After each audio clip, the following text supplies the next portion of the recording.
semangat menekankan pentingnya kepemimpinan untuk mewujudkan negara yang meldatun thayyibatun makmur. Dari mana kita mulai menciptakan pemimpin yang adil?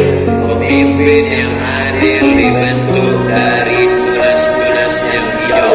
Tunas hijau dibesarkan di Dayah. Dari Dayah akan lahir anggota dewan.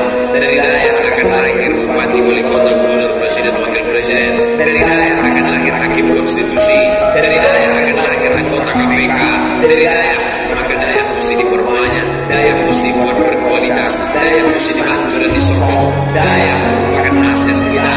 Di mana-mana saya sampaikan, bukan karena saya ceramah di Dayah lalu itu saya katakan tonton semua ceramah. Selalu saya katakan tidak ada yang bisa menjaga akidah, ibadah, akhlak anak kita selain daripada pesantren. Kebetulan di Aceh Dayah namanya. Kalau saya pesan tempat lain pesantren namanya. Kalau di tempat lain saya katakan SDIT, SMPIT, SMAIT, Islamic Boarding School, sekolah. Kadang orang kita terjebak dengan istilah anakku di mana? Di Dayah. Kampung. Anakku di mana? Islamic Boarding School. Islam boarding berasrama, school sekolah. Sekolah Islam berasrama. Dayah lah itu. Cuma beda istilah. Ustadz Somad, saya ini stres, kata bapak-bapak sekamar sama saya waktu kami dewan juri musabaqah tilawatul Quran.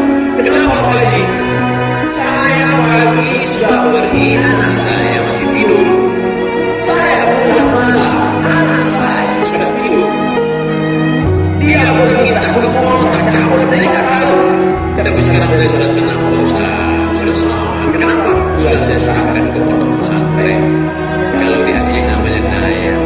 Tidak ada yang bisa mendidik anak-anak kita bagaimana dia sholat, bagaimana dia puasa sunat, bagaimana bahasa Arabnya, bagaimana akidahnya, bagaimana tasawufnya, bagaimana fikihnya, kecuali Dayah pondok pesantren. Oleh sebab itu yang belum memasukkan anaknya, saya tidak menyalahkan, cuma siap saja anak menjadi pecandu narkoba, pesina, pelakor, perampok, garong. Tidak ada jalan lain kecuali benteng. Makanya dulu ketika bergejolak komunis, PKI, siapa yang dihabisinya?